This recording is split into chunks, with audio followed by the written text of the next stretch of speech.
Devadula project ఏ బేసిన్లో ఉందో తెలియని ముఖ్యమంత్రి మనకు ఉన్నారన్నారు మాజీ మంత్రి కేటీఆర్.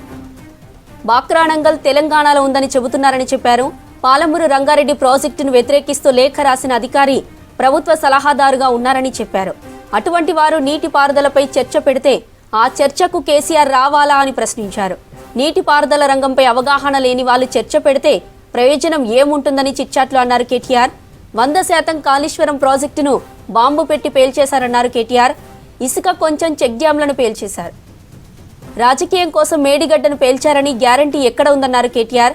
చెక్ డ్యాంలను పేల్చినా లేదా నాణ్యత లేకపోయి బాధ్యులపై చర్యలు తీసుకోవాలని కౌశిక్ అడిగితే సప్పుడు లేదన్నారు.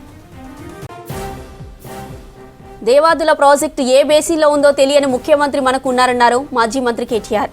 బాక్రానంగల్ తెలంగాణలో ఉందని చెబుతున్నారని చెప్పారు. పాలమూరు రంగారెడ్డి ప్రాజెక్టును వ్యతిరేకిస్తూ లేఖ రాసిన అధికారి ప్రభుత్వ సలహాదారుగా ఉన్నారని చెప్పారు. అటువంటి వారు నీటిపారుదలపై చర్చ పెడితే ఆ చర్చకు కేసీఆర్ రావాలా అని ప్రశ్నించారు. నీటిపారుదల రంగంపై అవగాహన లేని వాళ్ళు చర్చ పెడితే ప్రయోజనం ఏముంటుందని చిట్చాట్లో అన్నారు కేటీఆర్. ఇక 100% కాళేశ్వరం ప్రాజెక్టును బాంబు పెట్టి పేల్చేశారన్నారు కేటీఆర్. ఇసుక కోసం చెక్ డ్యాంలను పేల్చేవారు రాజకీయం కోసం మేడిగడ్డను పేల్చారని గ్యారంటీ ఎక్కడ ఉందన్నారు కేటీఆర్. ఇక చెక్ డ్యాంలను పేల్చినా లేదా నాణ్యత లేకపోయి బాధ్యులపై చర్యలు తీసుకోవాలని కౌశిక్ అడిగితే సప్పుడు లేదన్నారు.